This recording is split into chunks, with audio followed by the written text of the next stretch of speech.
I was told that here you start at 5 sharp, so I'll do it. And before starting it,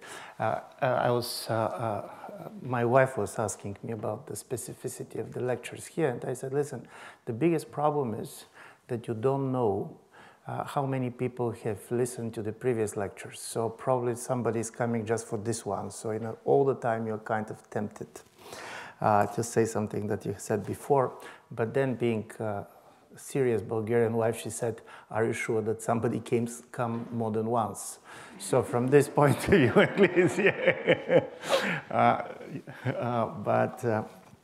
And this is the last of these 4 lectures, and I'm really very grateful to Collège de France for giving me this opportunity, because what I said also during the first lecture, what I'm lecturing now is a kind of a book in progress. I have much more questions than answers to some of these topics. And while we didn't have a kind of a discussions, even just articulating certain things in front of people, you start basically to hear them differently. So what I'll do is basically go with this kind of final episode of this saga, and this time I'll try to repeat less, because otherwise half of the lecture is going to be what I said before. But there is a lot of studies and research and discussion in the last several years about the illiberal turn in Central and Eastern Europe.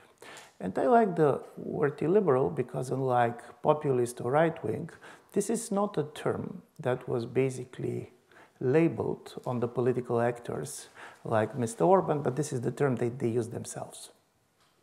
The idea of the illiberal democracy does not come from the critics of these regimes. Basically, this comes from a series of speeches that Prime Minister Orban did. Every summer he's doing a kind of a historical speech. He's always giving it in Transylvania, talking in front of the Hungarian minority in Romania. And for several of these speeches, it was almost like a Collège de France, but with more disciplined public. There was the story that he was explaining what he meant. But while people were discussing what happened, and of course the surprise was very big, there was always 3 elements. The first is, it was seen much more as the crisis of democratization than the crisis of democracy. The idea was what went wrong with the transitions in Eastern Europe. Secondly, there was a tendency to see this very much as an East European problem, not basically a European problem. And this was quite strong, and there was 2 kinds of a dominant discourses trying to explain what happened. One, of course, was the economic discourse.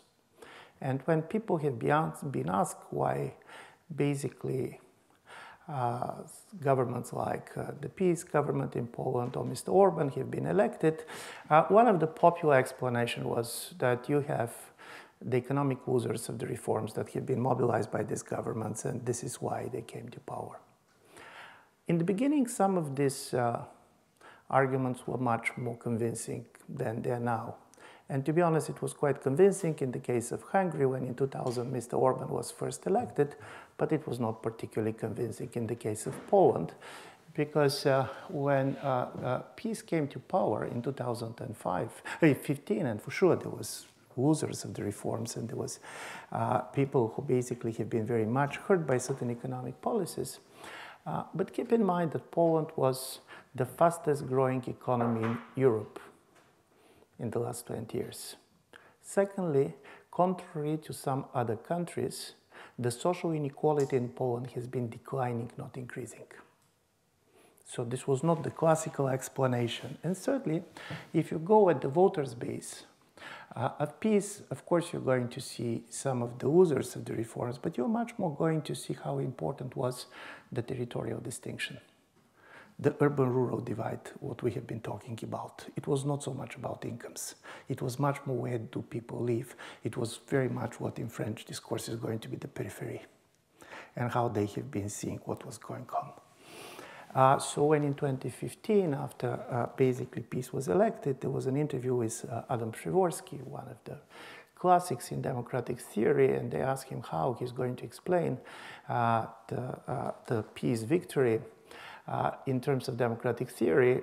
He responded in a very kind of a nice way. He said, if we're going to trust the democratic theory, this should not have happened. And this is an important story because since then, one important thing happened. These governments have been re-elected. So the explanation for the success of populists, if you're going to reduce them to a protest vote, can easily explain why they have been elected once. And by the way, Adam Michnik, one of the key figures in the Polish liberal community, after the PiS was elected, made this final, very kind of a quoted statement, which is not going to be praised for its political correctness, but he said, it happened a beautiful woman to go with a bastard. The problem is that probably this beautiful woman decided to marry the bastard. And this is a different story. And this is why the economic explanation, while valid on certain terms and explaining support for certain groups, by the way, there was also some, in my view, very reasonable economic policies coming from the PiS government after it was elected, particularly with respect to certain very low-income groups. This cannot be the explanation only. The second explanation, which was very much popular, was the idea of the backsliding. And I should confess to you that I very much hate the term, which is very popular in the political science when they said Central and East Europeans backslided on democracy. Backsliding is a term that comes from religious discourse and normally was referring to the converted Jews that went back to their bad habits from before. And I'm saying this because the term of the backsliding captured something very important about kind of Western Europeans and also Americans' puzzlement when it talks to explain what is happening in the East of European Union. And the story was, if you basically read the comments, but also political theories that have coming after the end of the Cold War, and you're reading all these thousands of articles and books on the democratic transition, you're going to see the transformation of Eastern Europe, democratization, European integration. The way it was told, the way it was analyzed, very much fits a famous play by Bernard Shaw from the beginning of the 20th century, which probably some of you know. It's called Pygmalion. Pygmalion was a big hit both in Europe and in London in the eve of the World War I. And this is the story of a low-class flower girl and the professor in phonetics. And the professor betted that he can basically teach her to speak and behave like a lady, society lady, in a very short period of time. And he won the bet. He learned how to speak like a lady, to behave like a lady. It was such a popular play that some of the theater directors that have been staging it insisted that the flower girl should marry the professor. And then Bernard Shaw went kind of mad and he said, you don't understand.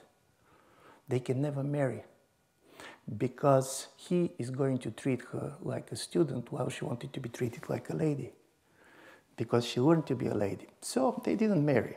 So of course you can expect certain level of disappointment and this kind of a row between the model of the West and the imitators from the East.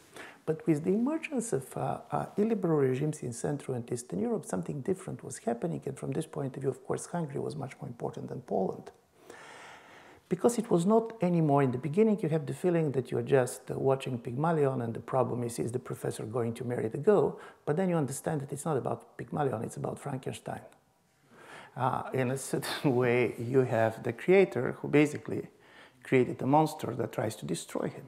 One of the geniuses of some of the constitutional engineering that came after the electoral victory of the Fidesz in Hungary was that for example, they voted in the parliament a media law that scandalized almost all European member states. But do you know what was the most interesting about the media law? It was borrowing articles that each of them exist in some of the other EU member states.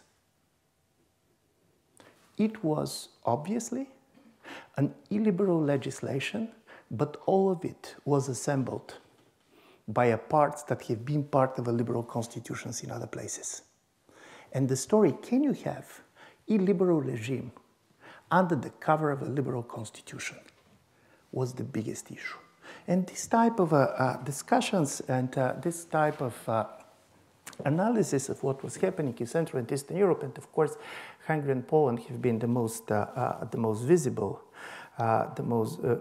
countries, but there was discussions of many others, have been at the center, and most of the analysis was based on try to analyze in normative terms what they're doing wrong. For example, independence of the media.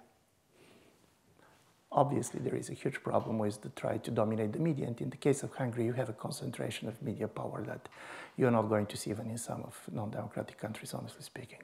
In the others, you're going to talk about political polarization. From this point of view, Poland very much resembles the United States. You have two Polands which have difficulty talking to each other.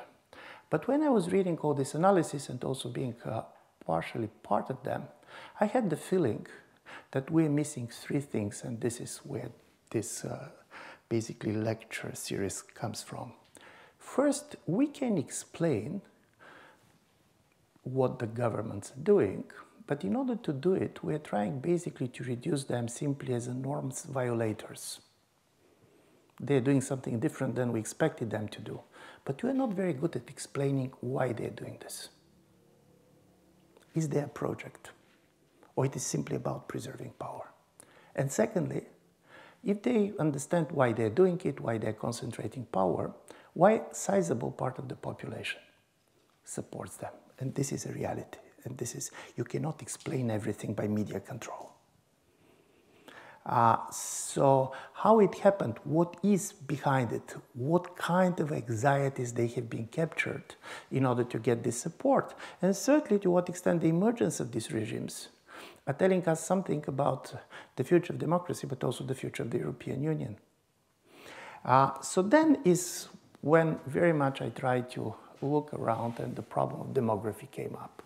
And for those of you that have been on more than one lecture, you know that one of the things that really interests me is the demographic anxiety that comes in Eastern Europe. It's all over Europe, but in Eastern Europe for very specific reasons by three factors. One is major loss of population for the last 30 years.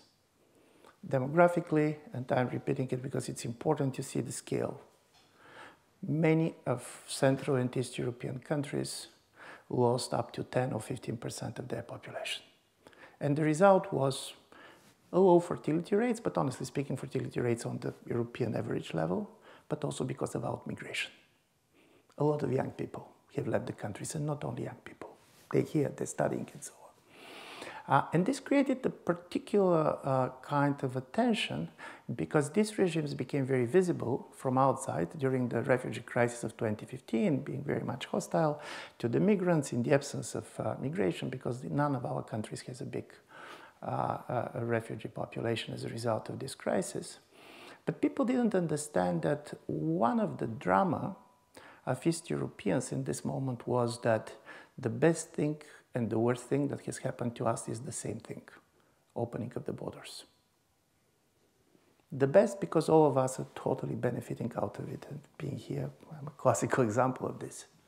You come, you have the possibility to study, to work, to move. So in individual and personal terms, you're benefiting incredibly from the opening of the borders within the European Union. From the point of view of the nation state, this huge outflow of population was perceived as a problem on several levels. First, on economic level, which now more and more you're seeing in Central and Eastern Europe, is that we start to have labor shortages. So nevertheless of what you're basically going to hear about migration in Central and Eastern Europe, keep in mind that the EU member states that receive the highest number as a percent of economic migrants for the last 4 years is no France and it is no Germany, but it is Poland.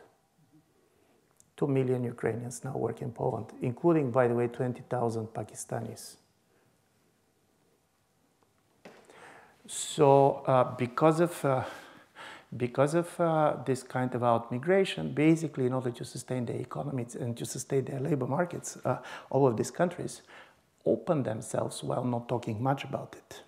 By the way, one of the most liberal labor migration regimes in the European Union is the one in Hungary.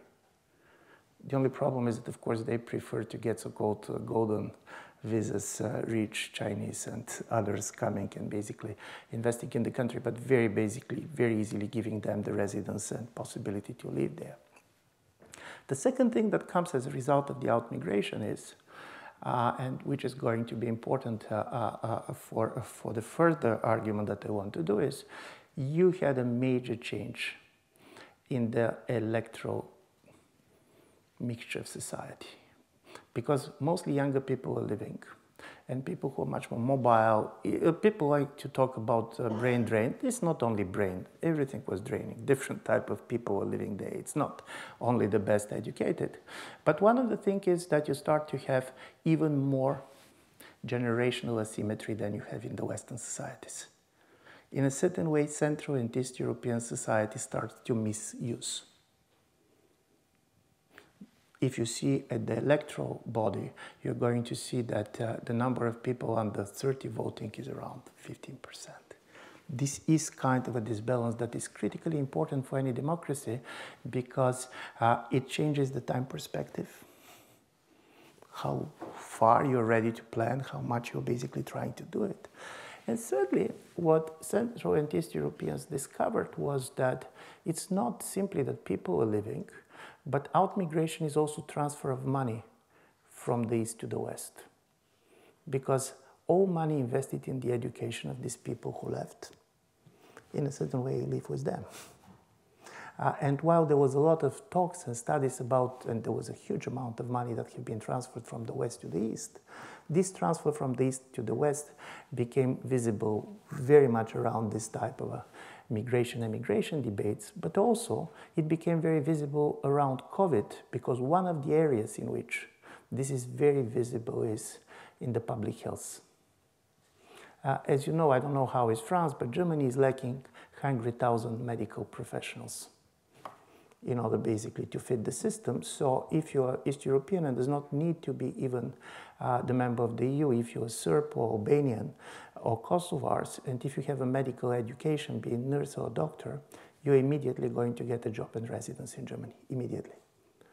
As a result of it, what we discovered, for example, in Bulgaria during the COVID crisis is that the average age of the Bulgarian medical personnel is above 50. So in some of the provincial hospitals, there was 70 plus retired doctors have been mobilized to take care of the people. By the way, the risk that they took in the first 2 months when there was no protection, nothing there. So this creates this very strange feeling that demographically we're declining, and I was always giving Bulgarian data because this is the most impressive one. But in the year 1989, the Bulgarian population was around 9 million. Now it is around 7 million. And 2040, the projections of the demographers is going to be 5.5 million.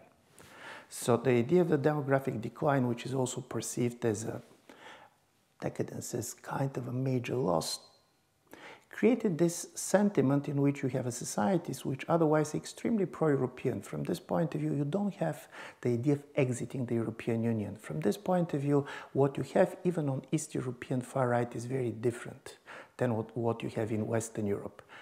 This is not Brexit type of a mood, but the mood is what it means for us. And this is why demographic imagination, which is based on 3 realities and one kind of imagination issue. First, you have a shrinking population. Secondly, you have an aging population. And thirdly, you have a much more movement of people. And this is quite clear because people are moving much more in the world these days, much easier. And also because the difference between different places in the world and the way people live are also very different. This created a very specific demographic anxiety, and because these demographic projections started to be taken by people as if something that has already happened, that became the major discourse of these governments. This is not the nationalism of the 19th century, which is about expanding territories. And this is even not basically the classical ethnic homogeneity argument, which was typical for the 20th century, and I have been giving this argument in the previous 3 lectures, that one of the important things that happened in 20th century in Central and Eastern Europe is that this region of Europe, which was ethnically and culturally most diverse in the beginning of 20th century, ended up as ethnically most homogeneous because of the policy transfers, the destruction of the Jews, basically the expulsion of the Germans, and as a result of it, most of our countries has a population which is 90–95% ethnically homogeneous, and this ethnic homogeneity was perceived as the preconditions for the existence of the state. So when all these things went together, you have the possibility for the illiberal project, which is based on the fact that all these ethnic communities are very much in threat of simply vanishing and disappearing. And the only way to be preserved is by coming from a special type of an ethnic state, which should also remain democratic, that can protect them from the pressure of globalization. And here is what is, from this point of view, interesting for political scientists in these liberal-illiberal debates. While most of the people try to describe populism or illiberalism in Central and Eastern Europe, as I told you, and try to see how they are violating liberal norms, my idea was to say, listen, what this demographic anxiety is doing is creating a major tension between 2 different majorities which exist in our political space. One is the majority that is created by the nation states, because Central and East European states, unlike West European states, they have never been empires. They came as a result of the disintegration of the empires. And these states were based on the idea that there is a majority which is culturally national in its nature, and it is a permanent majority. Bulgarians are a permanent majority in Bulgaria. Poles are a permanent majority in Poland.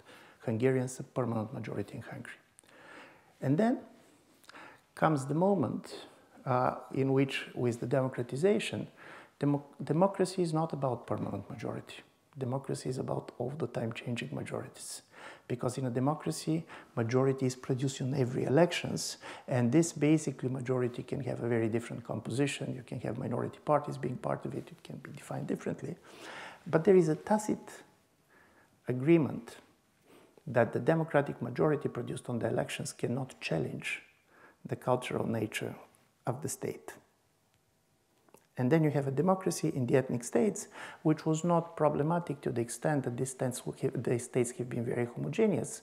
But suddenly, because of all these demographic anxieties I was talking about, you have a very important phenomenon which you can see in the West, but a much more visible in the West.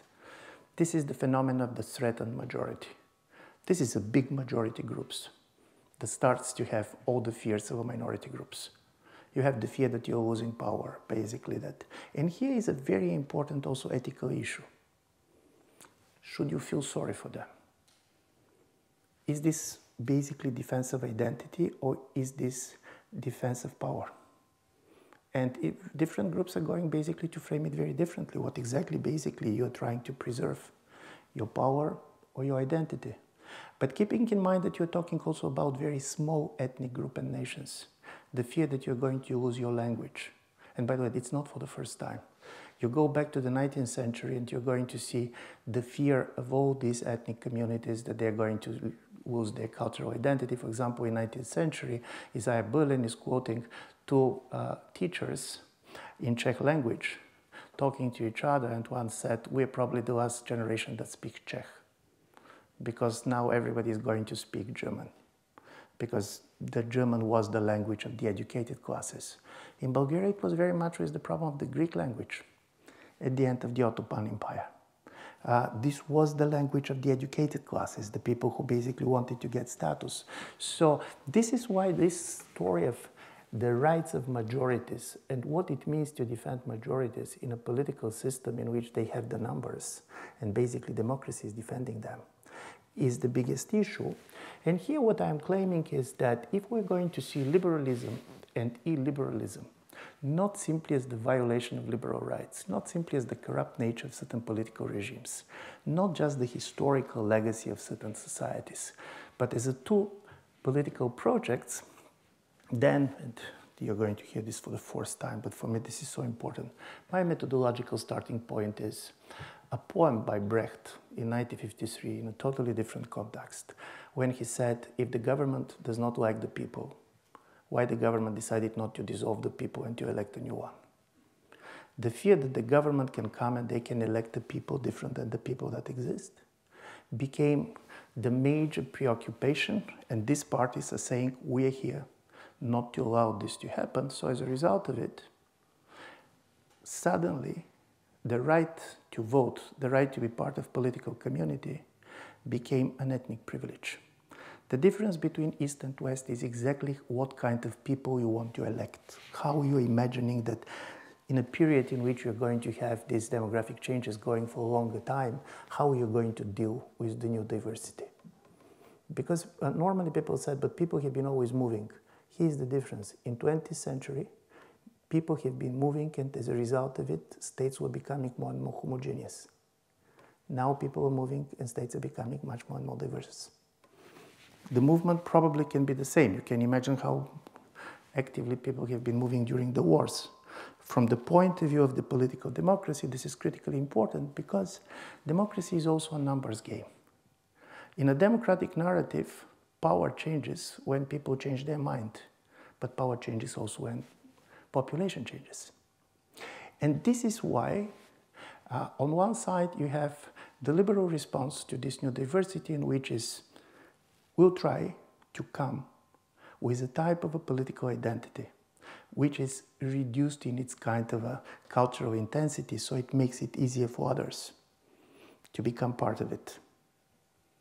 And this is why you're trying to constitutionalize certain type of things. For example, it could be French language, or it could be... France is a great example of this kind of, because of the Republican tradition, in which the most important of my project is to make it easy for others to become French. By the way, this is not, we're saying this as if this is a kind of a natural thing, but it was not like this. The problem with integration and even assimilation historically was always much more complex than this. People have now normally believes that we are worried because others do not assimilate well.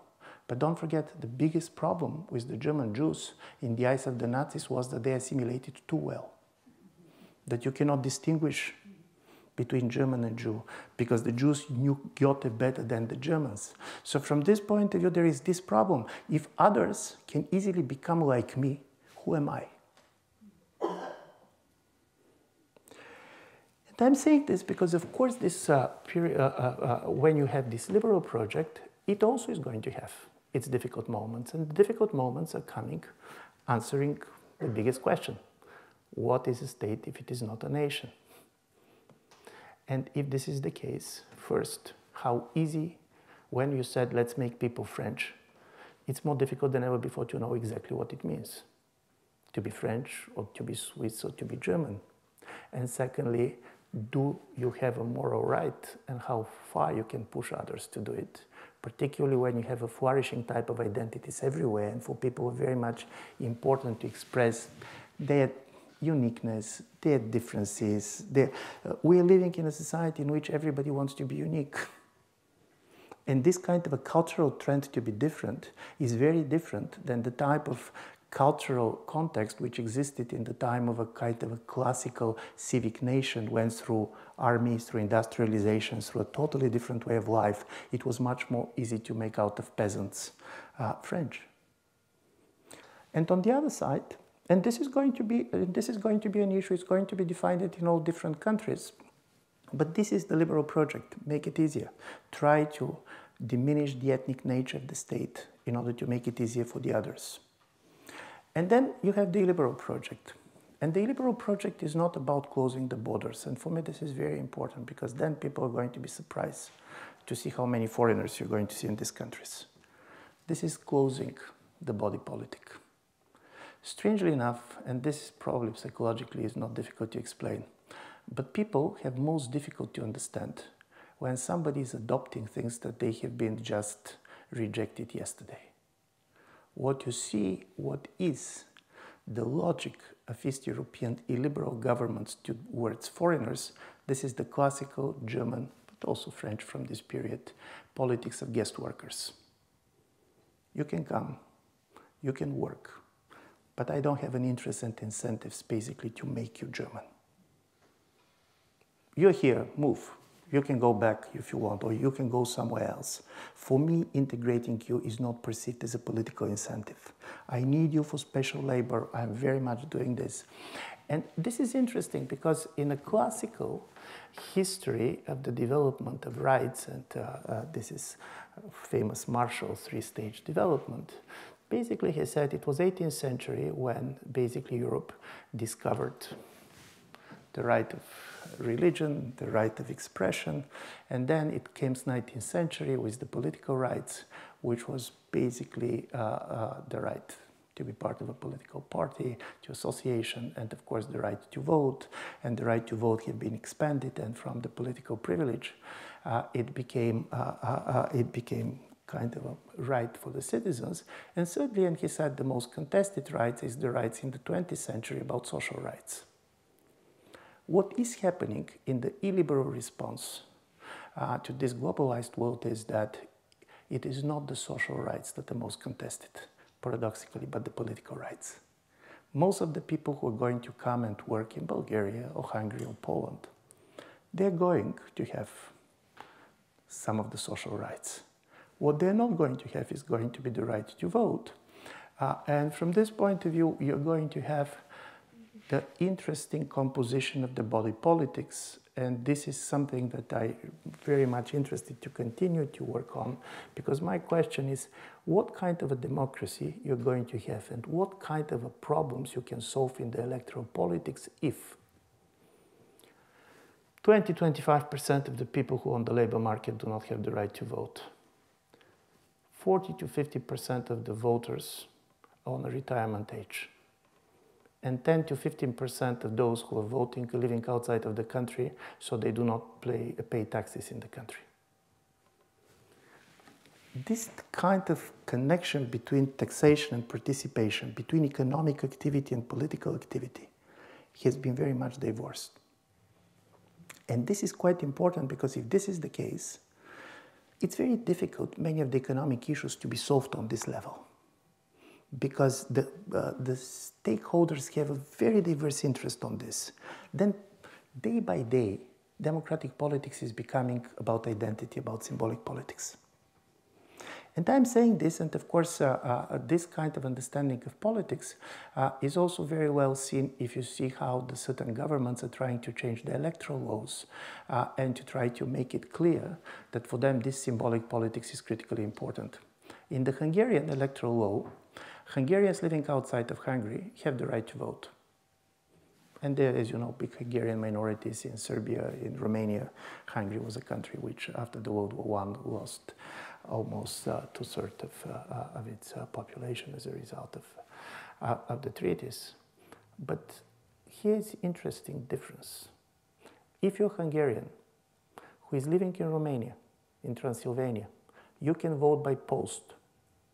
But if you're a Hungarian professor in the Collège de France, you still can vote, but you should go to vote in the embassy. Paradoxically, the most true Hungarians are not those in Hungary. And this story of creating a political community which is very much defined by origin and not by participation in economic, social, and political life creates this logic of this type of regimes. And this is why when they talk to their political opponents within the political space, for them they're traitors, but they're traitors particularly in the fact that they do not stand for basically the national majority to be the one guaranteed in the elections.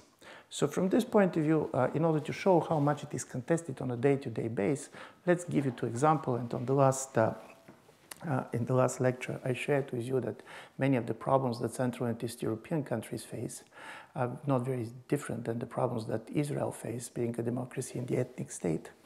The two facts are the following. Avram Burg was one of the very important figures on the Zionist left in Israel. He was a speaker of the Israeli parliament till 2003. Before it, he was the head of the Jewish agency that was very much basically in charge of integrating the Jews who came to Israel. But in December last year, he publicly asked to be taken out of the registry as a Jew. Of course, this was a major shock for the country, and the story was why. And he said, because as a result of the ethnic nature of the state, I don't want to be part of a master race. I don't want to be part of it. I want to believe that I can defend my Jewish culture. And he's very Zionist, he's very Jewish. He's, by the way, a very famous philosopher working a lot on classical Jewish texts. So this is not a cosmopolitan type of a story of somebody who is not interested in his Jewishness, but he said, I had the fear that my identity is threatened as a Jew because we made the problem of the Jewishness so much a power relations, not identity relations, that in the long term, we can pay for this. This is not the popular move for many people, and people basically said that he went crazy. But this type of tensions between the two majorities that I was telling you yesterday is very clear there.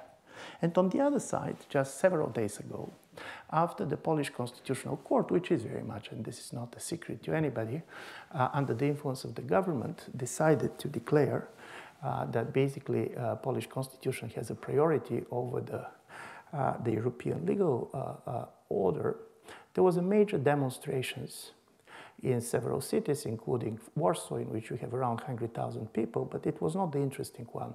It was the language that the leader of the opposition and the former president of the European Union, of the European Council, Donald Tusk, used. He accused the government of being traitors. He said, you're traitors because with this move, you're pushing the country outside of the European Union, you go against the majority of the wish of the Poles, and this is true that more than 70% of the Poles insist that the country should stay. Why this is interesting? Because the language of traitors was always used till this moment by the peace government against the opposition. They were traitors of the nation. They basically love Brussels more than they love Poland. They're ready to betray Polish national interest because of their loyalty. Why I'm saying this? Because using the word traitor, Tusk, who by the way is a very gifted politician, he's a typical East European politician, so this is not a kind of simply an intellectual game. He knows what he speaks. Was an attempt to redefine what is a nation, because when you define what is a nation, you know what it means to betray it. And this type of tensions you're going to see everywhere. And here the story is, to what extent the existence of the European Union makes it easier or more difficult for these illiberal regimes to establish themselves. And I'm not speaking in financial terms, things that people are discussing a lot about money, but about basically cultural room for maneuvering, and to what extent basically this makes it more difficult, and how the relations between these two different choices that you have at this moment are going to develop. I'm saying this because paradoxically, the fact that you're going to have a lot of people working in your country and not voting in it is not something that is unknown in Europe. I'm living in Vienna. 40% of the population of Vienna do not vote because we are coming from other places. We are voting in our own countries. But we are not voting in Vienna. For the mayor of Vienna, we cannot vote. We can only on the very kind of a district level. We, of course, cannot vote on the Austrian elections, but of course we can vote on European elections. So suddenly, you have political bodies that have been very much deteriorated. Political community became much more abstract. They are not so much meeting each other. They are basically connected with things which are not always related to how you're governing specific territory. And if you decide to change this, this is not going to be easy, because then comes a very simple questions. For whom these people will vote? And then the decision of how to open the body politics is going to be very much with the suspicion that I'm opening to certain type of groups and voters because I do believe this is going to benefit me. this is the classical fear of the Republican Party, that basically the Democrats are going to open and give political rights to migrants because they believe that the minorities are voting for them. And by the way, this is an interesting story, and we talked about this. Funnily enough, this fixation on the ethnic identities, particularly in the American politics, covers the fact that political reality shows totally different things. By the way, President Trump, as probably many of you know, increased his share of the vote of the minorities on the last elections.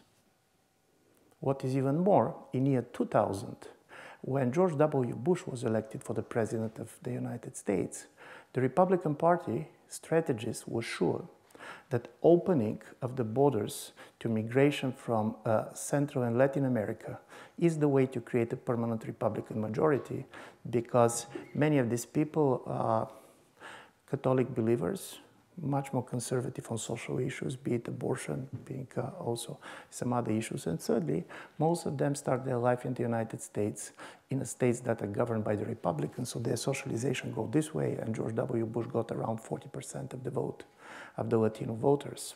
So I'm saying all this because one of the problems with the demographic obsession is that it starts to create demographic determinism. And it is very much what Europeans see coming from the United States, and this is also part of the American influence on the European politics, because with the exception of the black community, which for very important historical reasons is really very much voting in a big majority for one of the political parties, the vote of many other groups is changing a lot. And if you see the voting behavior, for example, of the Germans from the Turkish origin that have been basically getting citizenship, you're going to see first that they're voting for different political parties. Many other things have been more important than their ethnic background. For example, membership in the trade unions was critically important back then. But also that they're changing their vote. But if you go to think in demographic terms about politics, then you're always going to fear that population change is going to meet a power change. And then you're going to act like this. And as a result of it, and here basically I want to make the last point, is that this explains something that I'm afraid that we're going to see in the coming years, and not only in Eastern Europe, in Western Europe, it's everywhere. The result of political polarization and the democratic fears is that it is going to be more and more difficult for the party that loses the elections to accept the election results.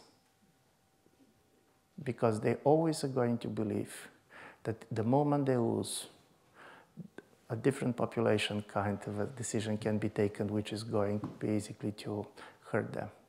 And you're going to have more and more contested elections, because the democratic politics in the way we know it is very much based on the idea of the settled and stabilized population levels. And this is changing. And there is a lot of talks about how social media or technologies are going to change the democratic politics. There is a lot of talk how basically they're going to change European Union. But one of the weaknesses in our analysis is that we don't know how to talk about the demographic change. And the reason is that the discourse on democracy is almost totally monopolized by the far right everywhere. And as a result of it, out of the fear to justify this discourse, people try not to understand that for a big number of people, these are real issues. And I'm going to enter something which is going to basically give a prospect why I do believe this is important for understanding both the nature of the liberal regimes, but also their own evolutions. Listen, some of these governments are going to lose power. Out of them losing power does not mean that all of these anxieties are going to disappear. And this is the major issue that I do believe we should try to talk. Obviously, our societies are going to end up in a period in which we're really going to renegotiate some of the basis idea of what it belongs to a state, what it belongs to a political community. And also, every political community is defined not by how it includes, but how it excludes. because political community is exclusive its nature. Because what keeps people together in a political community is the fact that we have decided together to decide on how to govern ourselves. And the exclusion can have very different forms. I remember a beautiful slogan, poster from years ago, which I saw in Netherlands. And this was the poster with Gullit, the famous football players, which probably somebody who is older remember. He was a very famous Dutch football player.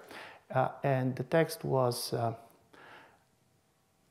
Netherlands is full, racists out. So in a certain way, the problem of everybody tries to exclude because this is how you define what is a political community. Democracy always excludes. Be it people decide who to decide to be part or not, being ideas, being discourses.